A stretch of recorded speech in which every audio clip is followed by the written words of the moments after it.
Membrane के बाहर आप देखो बी एंटीजन को कौन लेते हैं बेटा? फंक्शन। ये तो थोड़ा। Hello student, welcome in Horizon Academy. My name is doctor Rananjay Singh. आज हम जो बेटा चैप्टर पढ़ने जा रहे हैं वो है cell the unit of life, और उसमें हमारा जो टॉपिक है वो है प्लाज्मा मेम्ब्रेन।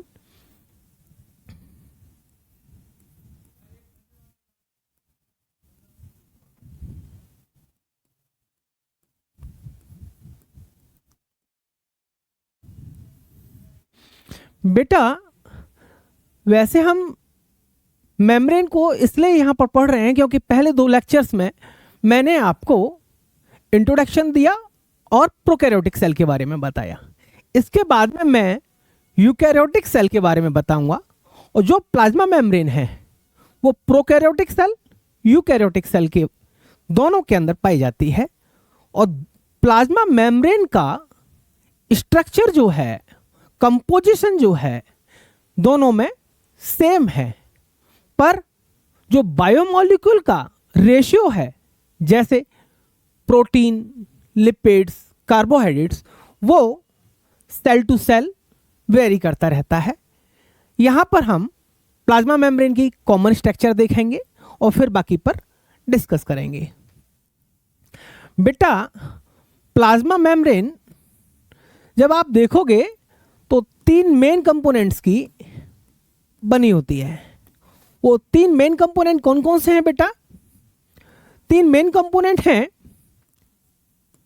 लिपिड, दूसरा है प्रोटीन, और तीसरा कार्बोहाइड्रेट।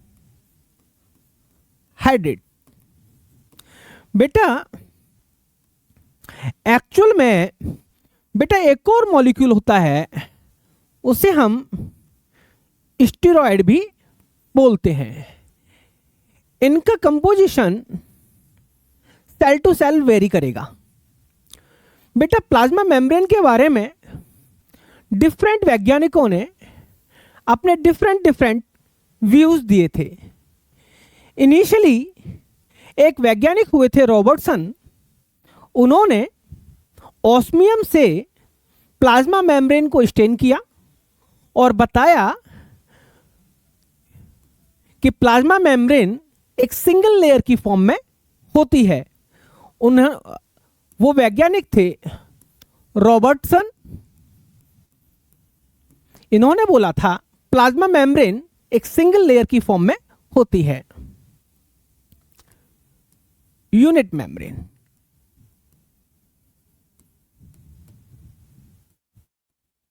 राइट बेटा, इन्होंने इसे यूनिट मेम्ब्रेन या सिंगल मेम्ब्रेन की फॉर्म में बताया।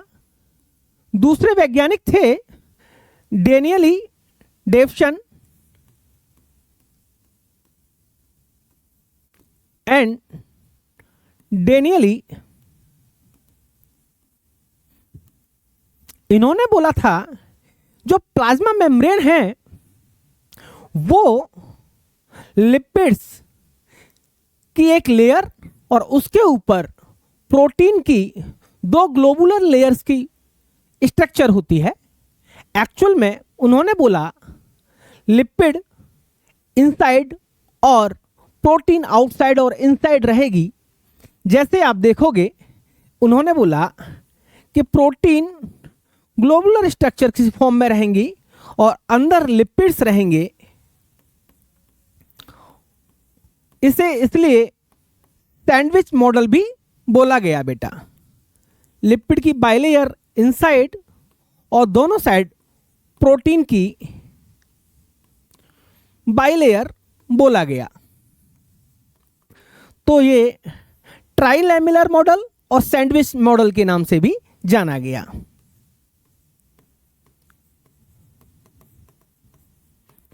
बेटा ये दोनों मॉडल नंबर 1 और मॉडल नंबर 2, ये एक्सप्लेन करने में फेल हो गए थे कि जो सेल की सेलेक्टिव परमेबिलिटी है वो किस वजह से है। तो एक थर्ड मॉडल आया था, उस मॉडल का नाम था फ्लूइड मोज़ाइक मॉडल।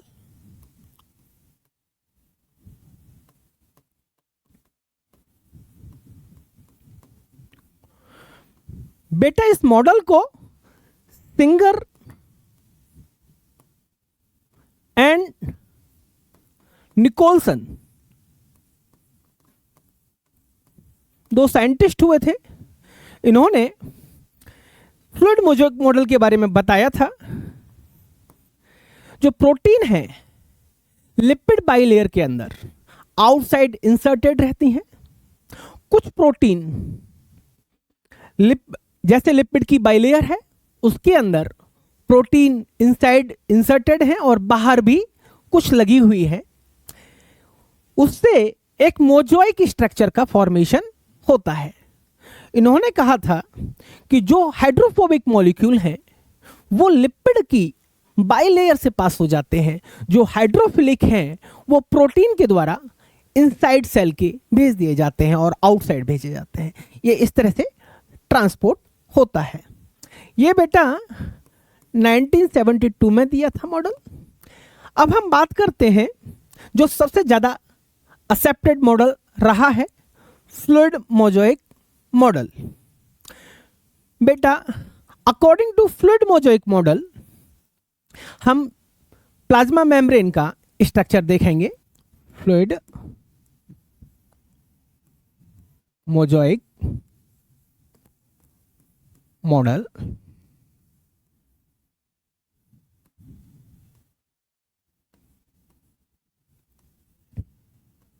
बेटा इसमें ऊपर का हाइड्रोफिलिक हेड और नीचे हाइड्रोफोबिक टेल है। इसमें सैचुरेटेड और अनसैचुरेटेड फैटी एसिड टेल लगी हुई है। साथ में क्योंकि ये लिपिड की बाइलेयर है, हम बाइलेयर को बनाते चलेंगे बेटा।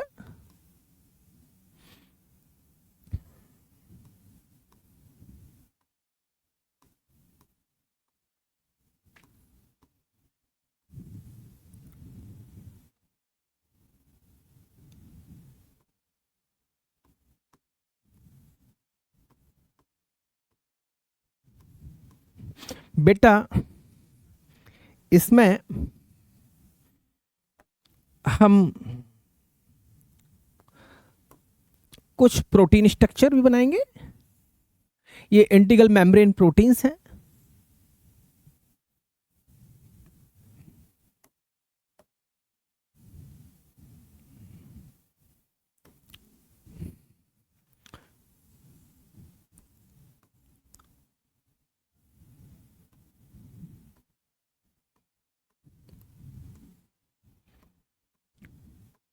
ध्यान रखिए इनसाइड और आउटसाइड हाइड्रोफिलिक हेड और मिडिल में आपका हाइड्रोफोबिक टेल होगी बेटा। और मिडिल हाइड्रोफोबिक रीजन में जो प्रोटीन रहेंगी उनका नेचर भी हाइड्रोफोबिक रहेगा, उन्हें इंटीग्रल मेम्ब्रेन प्रोटीन कहेंगे बेटा। कुछ प्रोटीन चैनल फॉर्म में भी होंगी, चैनल, और जिसे हम कैरियर प्रोटीन भी बोल सकते हैं। कुछ कैरियर प्रोटीन होंगी और कुछ सिग्नलिंग मॉलिक्यूल भी होंगे।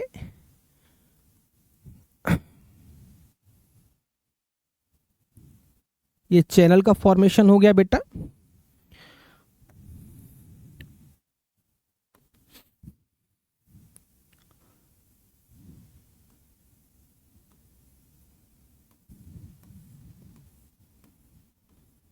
कैरियर प्रोटीन भी होती हैं।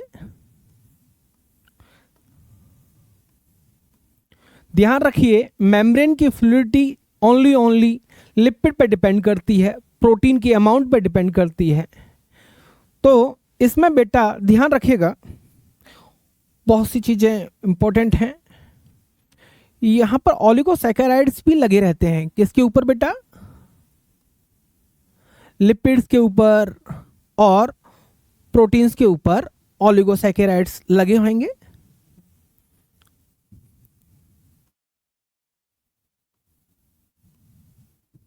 राइट।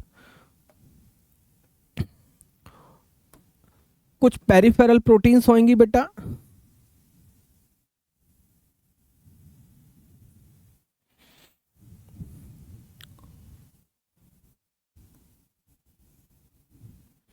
पेरिफेरल प्रोटीन दोनों तरफ हो सकती हैं, सेल के इनसाइड भी और सेल के आउटसाइड भी हो सकती हैं।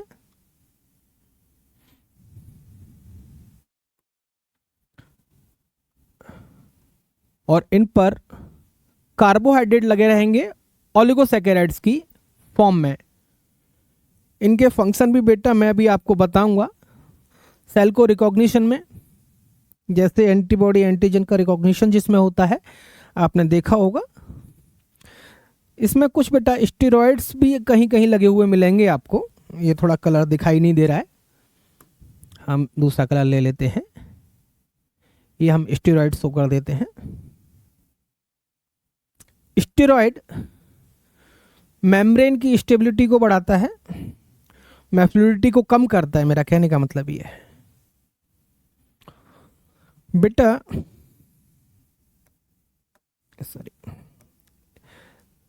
यहां पर इंपॉर्टेंट है ये वाला पोर्शन रहा हाइड्रोफोबिक टेल। हाइड्रोफोबिक टेल दोनों बेटा। तो ये पूरा रीजन हाइड्रोफोबिक एरिया हो गया।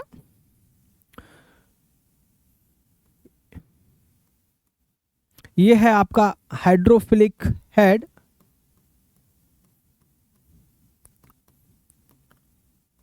Hydrophilic head. ये बेटा पेरिफेरल प्रोटीन।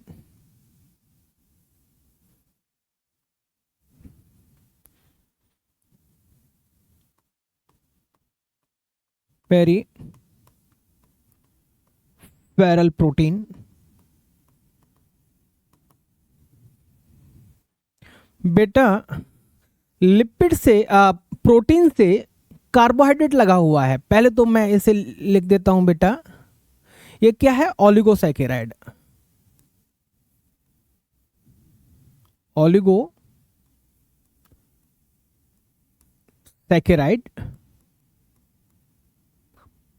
ये क्या है? आउटर मेम्ब्रेन प्रोटीन, पेरिफेरल या आउटर मेम्ब्रेन प्रोटीन।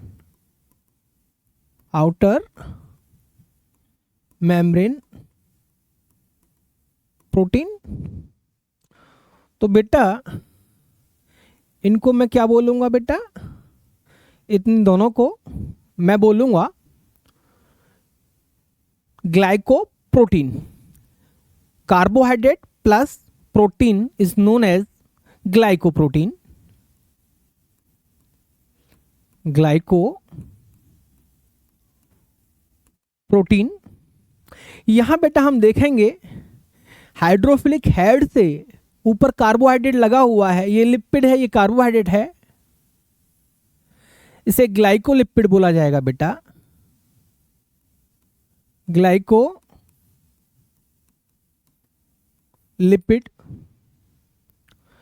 ये बेटा इंटीग्रल मेम्ब्रेन प्रोटीन है। कौन सी है?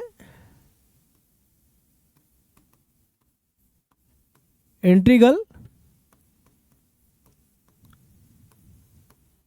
Membrane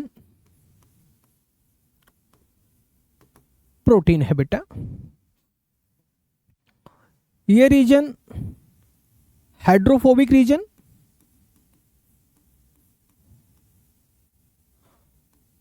hydrophobic.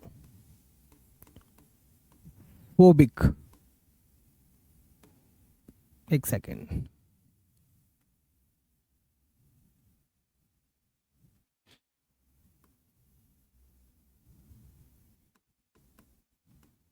ये रीजन हाइड्रोफोबिक रहेगा बेटा। हाइड्रोफोबिक एरिया कौन सा है बेटा? ये हाइड्रोफोबिक एरिया है। और ये अपना हाइड्रोफिलिक। आउटसाइड भी एक्वस कंडीशन है। आउटसाइड कैसी कंडीशन है? एक्वस कंडीशन है। और इनसाइड भी एक्वस कंडीशन है। जहां एक्वस कंडीशन है, ये दोनों एक्वस कंडीशन है, तो इन दोनों की तरफ हाइड्रोफिलिक रीजन है। और मेम्ब्रेन की इनसाइड हाइड्रोफोबिक कंडीशन है। तो यहाँ पर जो प्रोटीन है वो कैसी हैं, हाइड्रोफोबिक इन नेचर, और वो डीपली इंसेटेड है मेम्ब्रेन के अंदर।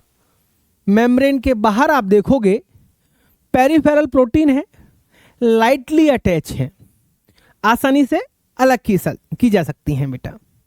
हमने ये तो हमारा बेटा फ्लूइड मोज़ेक मॉडल के अकॉर्डिंग प्लाज्मा मेम्ब्रेन या मैं बोल दूं बायो मेम्ब्रेन उसकी स्ट्रक्चर है। बायो मेम्ब्रेन में ऑर्गेनेल की membrane, prokaryotic membrane, eukaryotic membrane, जितनी भी लिविंग सिस्टम के ऊपर जो मेम्ब्रेन है वो बायो मेम्ब्रेन के अंदर आएगी। वो किस किस की बनी हुई है वो मैंने आपको बता दिया है बेटा। तो उसमें सबसे पहले हम जो स्टडी करेंगे वो प्रोटीन की करेंगे, और यहां से देखेंगे हमारे नीट में कौन कौन से क्वेश्चन बनते हैं। प्रोटीन इसमें बेटा टू टाइप की है। एक है integral membrane protein. Integral membrane protein बेटा नेचर हाइड्रोफोबिक ही रहेगा, साथ में deeply inserted in membrane,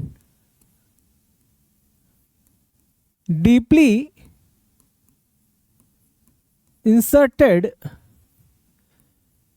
in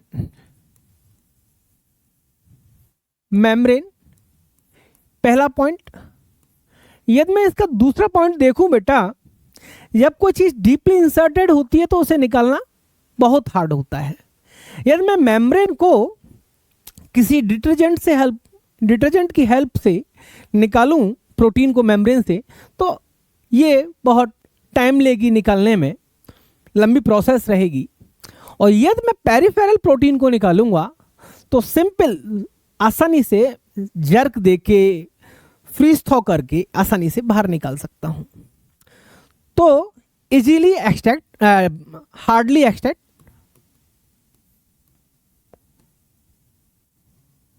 hardly extract मतलब ना आसानी से एक्सट्रैक्ट नहीं की जा सकती है। तीसरा पॉइंट है बेटा, एक सेकेंड,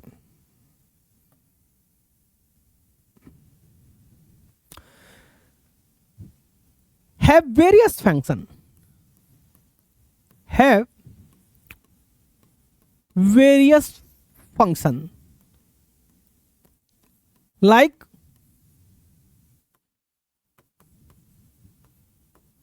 इसका फंक्शन जो रहेगा बेटा वो सेल टू सेल कम्युनिकेशन में रहेगा,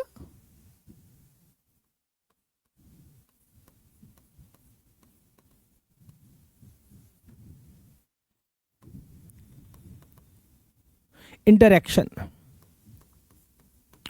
cell to cell interaction, signal molecule की तरह काम करेगी, सिग्नल मॉलिक्यूल की तरह काम करेगी बेटा। तीसरा है मेम्ब्रेन की फ्लूइडिटी को इफेक्ट डालेगी, मेम्ब्रेन की फ्लूइडिटी को कम करेगी, reduce the membrane fluidity, reduce the membrane fluidity। बेटा एक और पॉइंट है यहां पर जो आपको विशेष ध्यान देना है वो ये कि इसमें जो मूवमेंट पाया जाता है, जहां से क्वेश्चन बनता है वो है इसका मूवमेंट। ध्यान रखिए, बहुत प्यारा क्वेश्चन बनता है, लेटरल मूवमेंट पाया जाता है, लेटरल मूवमेंट रहेगा बेटा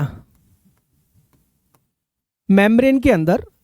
आप देखिएगा ये मेम्ब्रेन है, इसमें ये प्रोटीन है, प्रोटीन इस साइड से इधर और इधर से उधर की तरफ मूव कर सकती है। तो इस मूवमेंट को, लेफ्ट टू राइट जो मूवमेंट हो रहा है, हॉरिजॉन्टल जो मूवमेंट हो रहा है, उसको हम क्या बोलेंगे बेटा, लेटरल मूवमेंट बोलेंगे।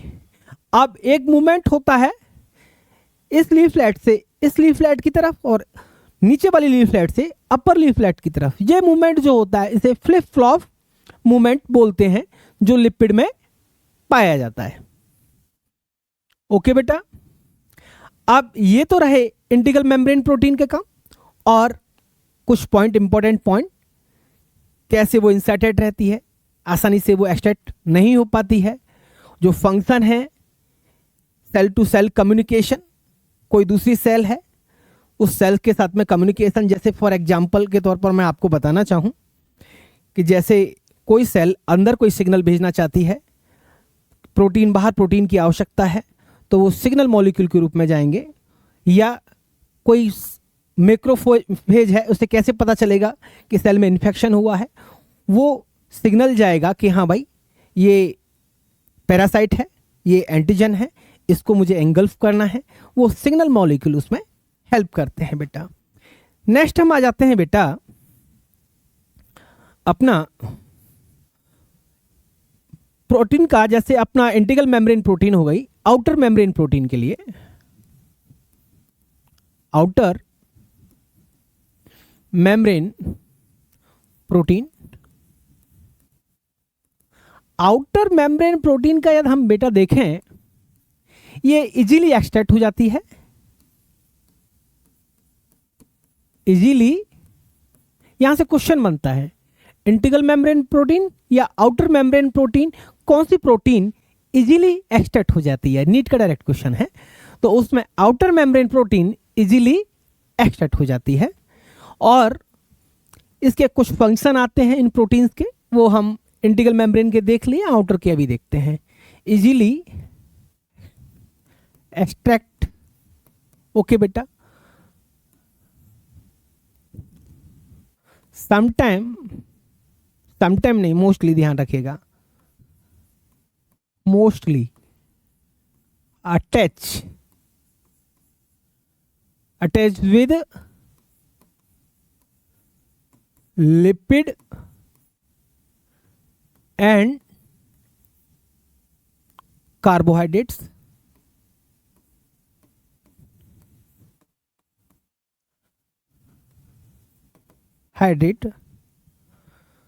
और इसका जो रेशियो होता है आपकी एनसीईआरटी में, प्रोटीन का मेम्ब्रेन के अंदर रेशियो दिया गया है अकॉर्डिंग टू, जब उन्होंने आरबीसी की स्टडी की, रेड ब्लड कार्पस्कल्स की जब हमने स्टडी की आरबीसी की, तो उसमें पाया कि उसकी मेम्ब्रेन में, आरबीसी की मेम्ब्रेन के अंदर 52%, कितना बेटा 52% प्रोटीन पाया गया। कितना 52% प्रोटीन, ध्यान रखिए।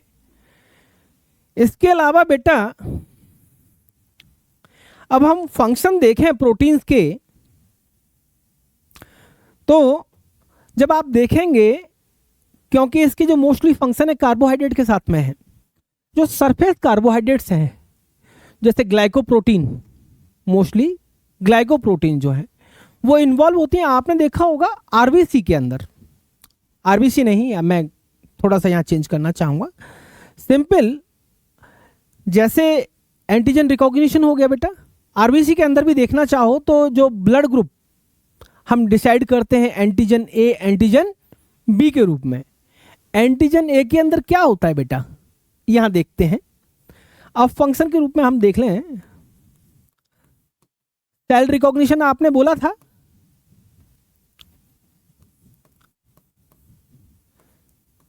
Cell recognition, cell to cell recognition.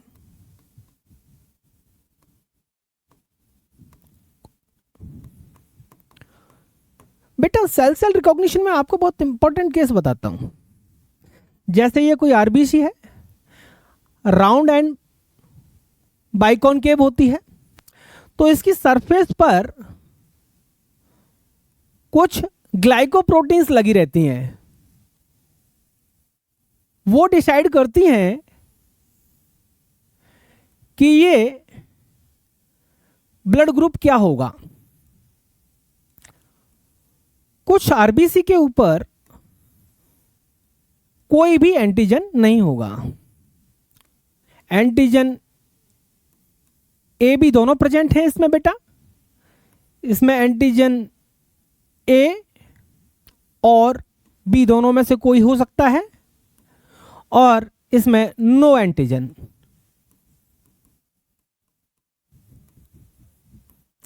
इस कंडीशन में आपको रिकॉग्नाइज करना हो, जैसे मैंने बोला कि इसके ऊपर antigen antigen A and B दोनों हैं, तो मैं बोलना चाहूंगा आपको, जैसे पता है एंटीजन ए जो होता है, एंटीजन ए किस शुगर और प्रोटीन के द्वारा रिकॉग्नाइज किया जाता है? मेनली शुगर होती है, वो आउटर मेम्ब्रेन प्रोटीन पर लगी होती है। उस शुगर का नाम है बेटा, जो ए ब्लड ग्रुप को डिसाइड करती है, एंटीजन ए को डिसाइड करती है, उसका नाम है एन एसिटाइल गैलेक्टोसामिन।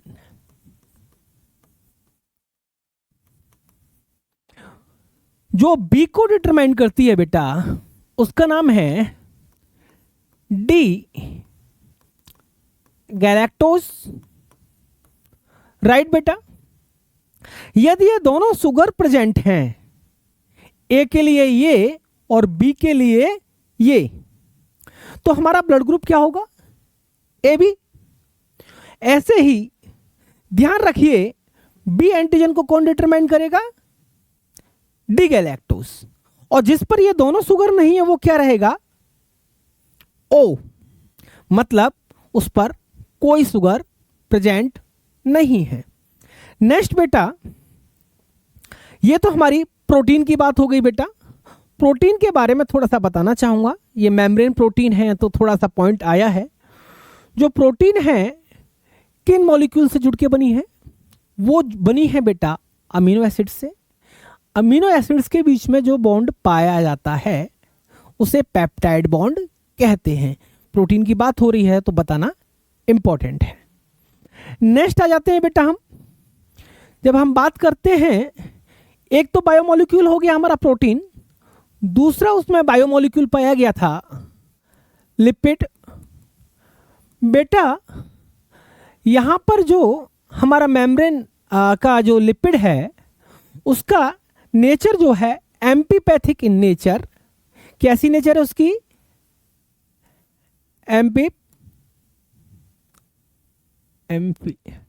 एम्पीपैथिक नेचर है। जब एम्पीपैथिक नेचर है तो उसमें दो पोर्शन है, एक है हेड और दूसरा पोर्शन है बेटा टेल। माना ये हेड और ये टेल रीजन, माना क्या होता ही है बेटा। इसको मैंने बोला था, स्ट्रक्चर में बताया था, हेड रीजन जो होता है बेटा हाइड्रोफिलिक नेचर होती है इसकी, हाइड्रोफिलिक नेचर है इसकी। जो टेल है इसकी हाइड्रोफोबिक नेचर है बेटा। मैंने यदि हाइड्रोफोबिक बोला है तो इसमें दो तरह के फैटी एसिड हो सकते हैं, saturated unsaturated, saturated and unsaturated. इन पर मेम्ब्रेन की फ्लूइडिटी डिपेंड करती है। माना ये लिपिड हेड है, ये टेल है बेटा। जब डबल बॉन्ड और ट्रिपल बॉन्ड आ जाता है किसी फैटी एसिड चेन के अंदर, इसको मैंने क्या बोला बेटा? Fatty acid tail. ये ध्यान रखिए आपका, इसके अंदर ग्लिसरॉल बैकबोन है। कैसी बोन बैकबोन है? ग्लिसरॉल की। इसका स्ट्रक्चर क्या होगा थोड़ा सा देख लेते हैं बेटा। CH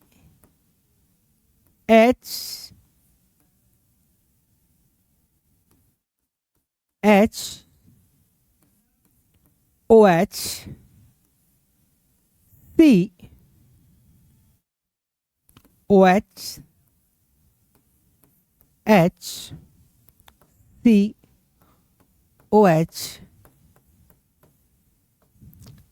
ये हेड की स्ट्रक्चर होगी बेटा। ये क्या है हमारा हेड, इसी की वजह से ये हाइड्रोफिलिक है। जब हम टेल देखेंगे तो यहां पर वाटर मॉलिक्यूल निकल जाएगा और फैटी एसिड अटैच हो जाएंगे। यहां से वाटर मॉलिक्यूल निकलेगा और यहां फैटी एसिड अटैच हो जाएंगे बेटा। जो फैटी एसिड हैं वो क्या है, hydrophilic hydrophobic in nature.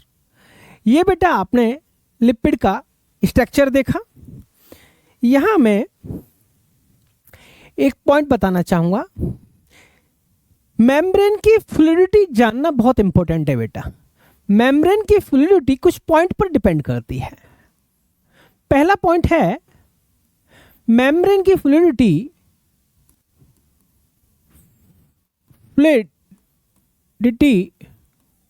Of membrane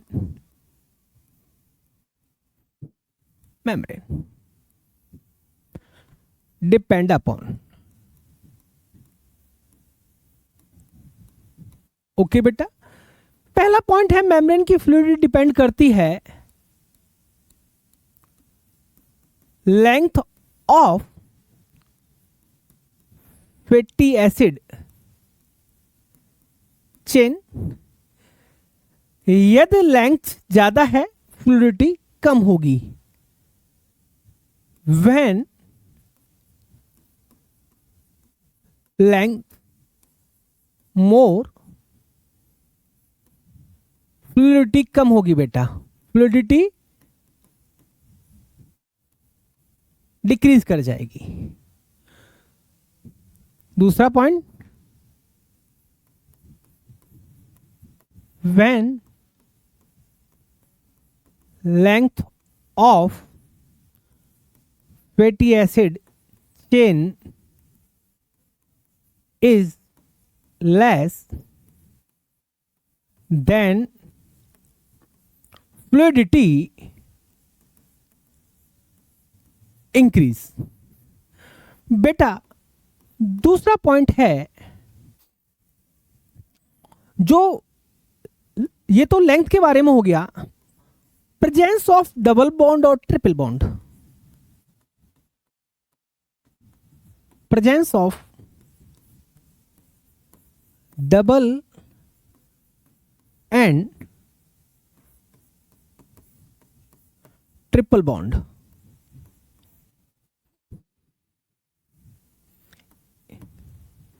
ध्यान देखना, यदि डबल और ट्रिपल बॉन्ड प्रेजेंट होंगे तो फ्लूइडिटी इंक्रीज कर जाएगी। Presence of double bond and triple bond increase the fluidity. बेटा किंक क्रिएट हो जाती है, आपने देखा ना, ये जब फैटी एसिड में किंक चेन के अंदर किंक क्रिएट हो जाएगी तो आप देखते हो, एक सेकेंड,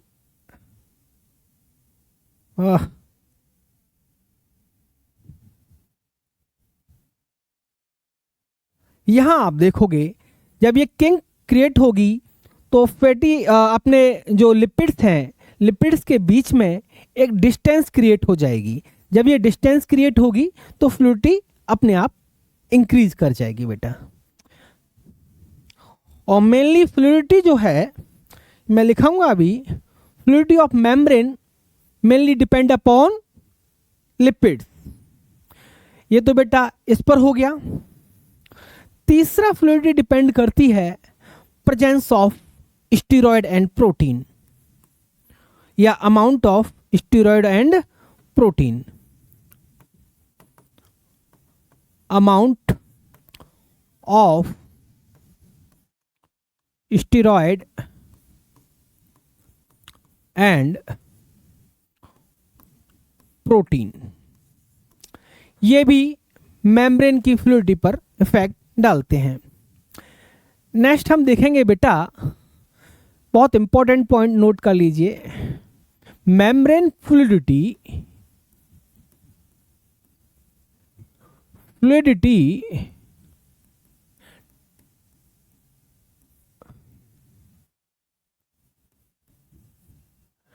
डिपेंड अपॉन मेनली, ध्यान रखना, मेनली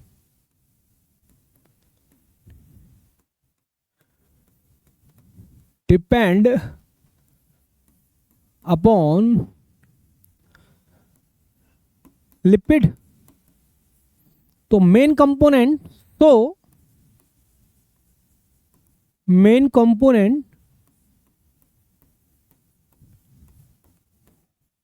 ऑफ मेम्ब्रेन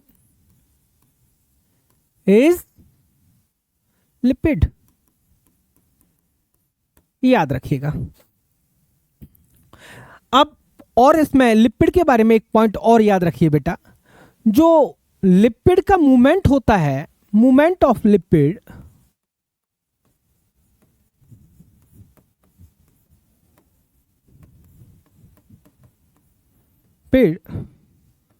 दोनों तरह का रहेगा बेटा, लेटरल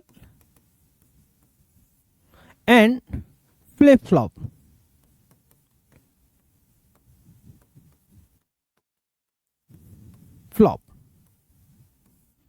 लेटरल में क्या है, जैसे मैंने आपको प्रोटीन के लेटरल मूवमेंट बताया था, एक साइड से दूसरी तरफ की तरफ, मतलब हॉरिजॉन्टल मूवमेंट जो रहता है।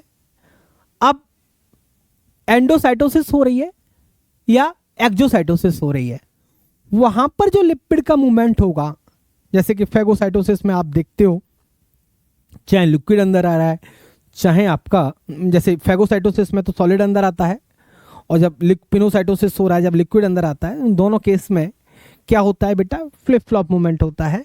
और यदि मैं कहूँ एक्सोसाइटोसिस, सेल वोमिटिंग जिसे बोलते हैं, उस केस में क्या होता है बेटा, उसमें भी जो मूवमेंट है वो भी फ्लिप फ्लॉप मूवमेंट है। तो लिपिड का मूवमेंट दोनों तरह का रहेगा। यदि क्वेश्चन आता है तो आप बेटा आपको ये ऑप्ट करना है। नेक्स्ट बेटा मैं आपको बताना चाहूँगा सेल मेम्ब्रेन के फंक्शंस। सेल मेम्ब्रेन के फंक्शन जानना बहुत इंपॉर्टेंट है। कार्बोहाइड्रेट्स में बेटा केवल इतना ही बताना चाहूँगा, ज़्यादा डिटेल से जानने की आवश्यकता नहीं है।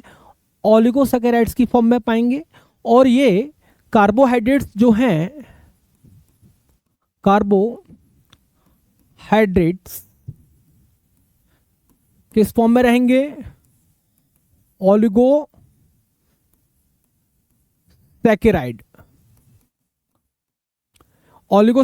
रहेंगे। किन से बाइंड फॉर्म में रहेंगे, कार्बोहाइड्रेट्स और protein, sorry lipids and protein के साथ में। जब ये लिपिड के साथ में रहेंगे तो क्या कहलाएंगे, ग्लाइकोलिपिड। वहां स्ट्रक्चर में मैंने बनाया था ग्लाइकोलिपिड,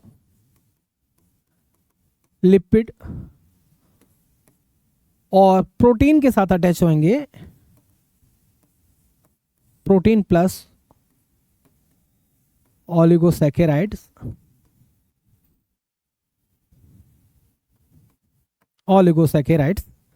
तो बेटा वहां जब बनाते हैं तो वो स्ट्रक्चर बनेगी ग्लाइको प्रोटीन। बेटा ग्लाइकोप्रोटीन्स और ग्लाइकोलिपिड्स मेनली कार्बोहाइड्रेट पोर्शन जो होता है वो सेल को रिकॉग्निशन में हेल्प करता है। ये तो इनकी स्ट्रक्चर रही बेटा, कि मतलब ये किस फॉर्म में रहेंगे सेल के अंदर, ओलिगोसैकेराइड फॉर्म में रहेंगे, बाइंड फॉर्म में रहेंगे। और भी आगे देखते हैं बेटा, मैं सेल के फंक्शन के बारे में डिस्कस करूंगा। सेल के फंक्शन नहीं, सेल मेम्ब्रेन के function. Function of cell membrane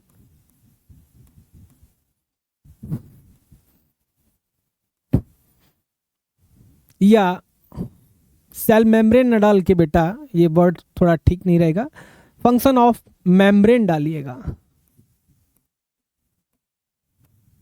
function of membrane. बेटा यहां पर मैं कुछ बताना चाहूंगा, मेम्ब्रेन डिफरेंट डिफरेंट सेल पर प्रेजेंट होगी, डिफरेंट डिफरेंट ऑर्गेनेल पर प्रेजेंट होगी। यहां पर मैं डिस्कस करता हूं दो डिफरेंट सेल की, एक ऑर्गेनेल की एक सेल की, टू डिफरेंट ऑर्गेनेल्स की। तो वहां पर आपको कंपोजिशन ऑफ मेम्ब्रेन डिफरेंट मिलेगा। फॉर एग्जाम्पल, सिंपल एग्जाम्पल के तौर पर आप लेंगे, फंक्शन में बाद में देखूंगा, पहले आपको कंपोजिशन की बात हम करेंगे थोड़ा सा, उसके बाद वहीं से लिंक करेंगे कि कंपोजिशन की बेसिस पर फंक्शन भी डिपेंड करते हैं। जैसे मैंने आरबीसी की मेम्ब्रेन की बात की, किसकी? RBC membrane. इसमें मैंने क्या देखा, प्रोटीन कितनी थी बेटा? 52%। प्रोटीन कितनी? 52%। और लिपिड 40%। यदि मैं बात करूं माइटोकॉन्ड्रिया की इनर मेम्ब्रेन की, माइटोकॉन्ड्रियल इनर मेम्ब्रेन में बहुत सारी प्रोटीन ईटीएस में इन्वॉल्व होती हैं। यदि मैं थाइलाकॉइड की मेम्ब्रेन की बात करूं तो उसकी मेम्ब्रेन किस में इन्वॉल्व होती है? किस में? नॉन साइक्लिक फोटोफॉस्फोराइलेशन में। वहां पर भी ध्यान रखिए इलेक्ट्रॉन का ट्रांसपोर्ट हो रहा है, तो वहां पर भी बहुत सारी प्रोटीन इन्वॉल्व होती हैं। इन दोनों के अंदर ओबियसली प्रोटीन ज्यादा होगी। बेटा एक और मेरा पॉइंट याद रखना, जैसे माइलिन शीथ है, न्यूरॉन के ऊपर माइलिन शीथ लगी रहती है, वहां पर क्या ज्यादा होगा बेटा? लिपिड ज्यादा होगा। जहां इंसुलेशन का काम हो रहा है, जहां सेल इंसुलेशन का काम कर रही है, वहां पर लिपिड ज्यादा होगा, प्रोटीन कम होगी। जहां पर एंजाइम इन्वॉल्व हो रहे हैं, जहां पर ट्रांसपोर्ट प्रोटीन इन्वॉल्व हो रहे हैं, वहां पर मेम्ब्रेन में प्रोटीन ज्यादा होगा। मैं बात करूं नर्व सेल की बेटा, वहां पर क्या है? प्रोटीन लेस, लिपिड मोर रहेगा। ये वेरी करता है। दूसरा मैंने आपको बताया था माइटोकॉन्ड्रिया की इनर मेम्ब्रेन,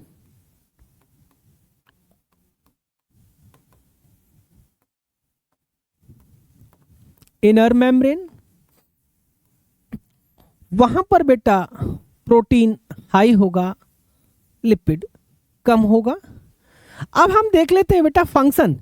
ये तो थोड़ा सा स्ट्रक्चर की बताना जरूरी था, क्योंकि यदि प्रोटीन ज्यादा है तो उसका कोई ना कोई कारण है। कारण क्या रहा? आपने देखा कि वहां वो इन्वॉल्व किस में है बेटा? वहां या तो चैनल है, या ट्रांसपोर्ट प्रोटीन है, या एक्वापोरिन्स हैं, मतलब कैरियर प्रोटीन्स हैं, सिग्नलिंग मॉलिक्यूल हैं। ये सभी किससे रिलेट कर रहे हैं बेटा? फंक्शन से रिलेट कर रहे हैं। तो आइए हम सेल मेम्ब्रेन के फंक्शन देखते हैं, मतलब मेम्ब्रेन के फंक्शन देखते हैं। जब हम फंक्शन की बात कर रहे हैं बेटा, किसकी? फंक्शन की, तो फंक्शन तो मेम्ब्रेन के बहुत सारे हैं। पहला है कंपार्टमेंट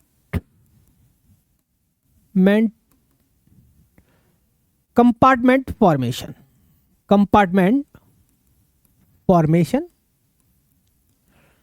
एक कंपार्टमेंट का फॉर्मेशन करती है जिसमें सभी ऑर्गेनेल्स होते हैं, या ऑर्गेनेल के कंपार्टमेंट का फॉर्मेशन करती है, उसमें बाकी चीजें होती हैं।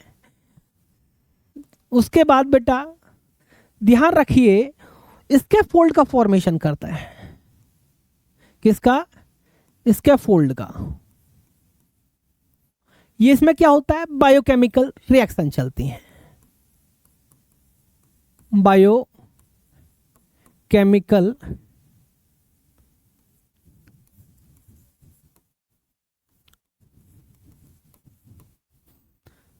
इसके अलावा बेटा स्कैफोल्ड फॉर एग्जांपल मीजोसोम का ले लीजिए, वो भी तो एक मेम्ब्रेन है। क्या है उसका इन्वेजिनेशन हो रहा है, एक स्कैफोल्ड बना है, स्ट्रक्चर बनी है, उसमें क्या है एंजाइम्स है, एंजाइमेटिक रिएक्शन चल रही हैं और भी कई सारी रिएक्शन चल रही हैं, जिसमें आपका सिक्रेशन का भी काम कर रहा है वो, उसमें क्या कर रहा है एस्पिरेशन का भी काम कर रहा है, सेल डिवीजन का भी काम कर रहा है। तो वो मीजोसोम इतनी सारी इन चीज़ों में इन्वॉल्व होता है, वो किस चीज़ का बना हुआ है, मेम्ब्रेन का बना हुआ है ना। तो मेम्ब्रेन का वो भी फंक्शन है बेटा। मेम्ब्रेन का फंक्शन सिग्नलिंग भी है, सिग्नलिंग भी है बेटा। इसके अलावा मेम्ब्रेन का काम सीक्रेशन भी है बेटा, सीक्रेशन भी है। मेम्ब्रेन का काम ट्रांसपोर्ट भी है बेटा। सोडियम पोटेशियम चैनल याद है ना आपको, सोडियम पोटेशियम पंप के अंदर क्या इन्वॉल्व है, प्रोटीन इन्वॉल्व। आप सिंपल वो छोड़ दीजिए, एक्वापोरिन्स हैं ट्रांसपोर्ट में, चैनल प्रोटीन्स हैं, एक कैरियर पैसिव ट्रांसपोर्ट में आता है ना आपका। यदि आप देखोगे ट्रांसपोर्ट बेटा, ट्रांसपोर्ट भी दो तरह का है, पैसिव है और एक्टिव है। पैसिव भी दो तरह का है, डिफ्यूजन है और दूसरा है फैसिलिटेटेड।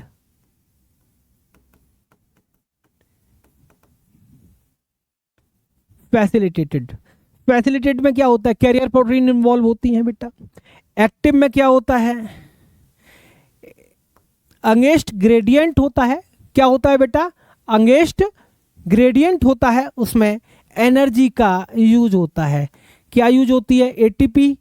ये अकॉर्डिंग टू कंसंट्रेशन।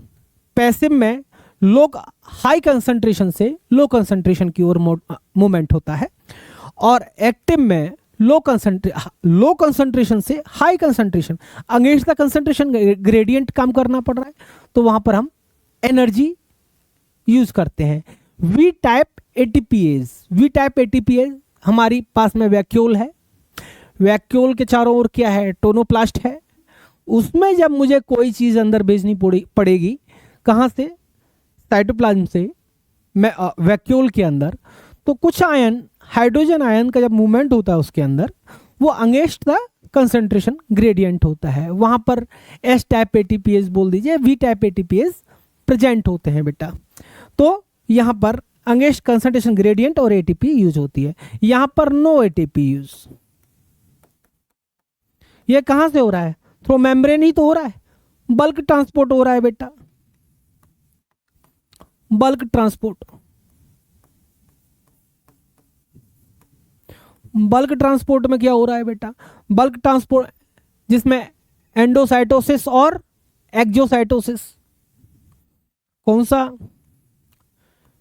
अमीबा के अंदर देखते हो इस चीज को आप, एंडोसाइटोसिस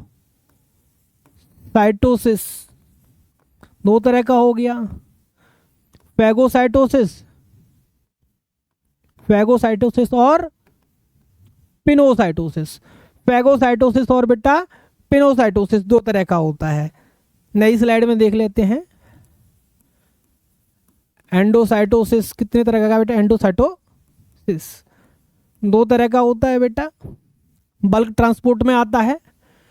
ये भी फंक्शन है किसका, सेल मेम्ब्रेन का, या मैं बोलूँ किसी भी टाइप की मेम्ब्रेन है उसका फंक्शन है। ये आप देखिए एंडोसाइटोसिस अपना, जैसे कि एग्जांपल ले लीजिए, अमीबा की जो मेम्ब्रेन होती है वो क्या करती है, यही करती है। एंडोसाइटोसिस में क्या करती है, बल्क ट्रांसपोर्ट हो रहा है। ये दो तरह का हो सकता है, फैगोसाइटोसिस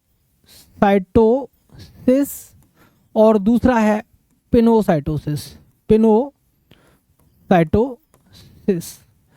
फैगोसाइटोसिस में बेटा मूवमेंट ऑफ किस सॉलिड का, किसका रहता है बेटा, सॉलिड का इनसाइड मूवमेंट रहता है, इनसाइड। फैगोसाइटोसिस लिक्विड का इनसाइड मूवमेंट रहता है, लिक्विड का इनसाइड मूवमेंट रहता है। इसके बाद में एक्जोसाइटोसिस, इससे सेल वोमिटिंग भी बोलते हैं, सेल वोमिटिंग भी बोलते हैं बेटा। क्या बोलते हैं? Cell vomiting. ये सेल से आउटसाइड द सेल किसी चीज को बाहर निकालना हो, उसमें एक्जोसाइटोसिस होती है।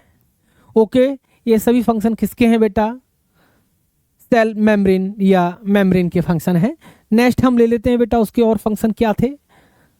हमारा था कंपार्टमेंटलाइजेशन, इसका फोल्ड फॉर्मेशन और बायोकेमिकल रिएक्शन चलती हैं। सिग्नलिंग में हो गया, सिक्रेशन में हो गया, ट्रांसपोर्ट में हो गया, बल्क ट्रांसपोर्ट हो गया। इसके अलावा बेटा और भी फंक्शन हैं। यदि मैं फंक्शन देखूं, इसका सबसे important cell communication, cell interaction. जैसे आप बेटा देखते हो प्लाज्मोडेस्माटा एक सेल से दूसरे सेल को कनेक्ट करते हैं, वहां पर भी मेम्ब्रेन भी इन्वॉल्व हो रही है, क्योंकि उसी के साइड से ही तो निकलते हैं, उसके अंदर से तो निकलते हैं। एक सेल की मेम्ब्रेन से दूसरी सेल की मेम्ब्रेन के होते हुए प्लाज्मोडेस्माटा हैं, उनके अंदर क्या हो रहा है? सेल से सेल कम्युनिकेशन हो रहा है बेटा, है ना बेटा। ये इसके फंक्शन थे। Thank you. मिलते हैं नेक्स्ट वीडियो में, वहाँ पर हम जो पढ़ने जाएंगे बेटा वो एंडोमेम्ब्रेन सिस्टम के बारे में पढ़ेंगे। धन्यवाद।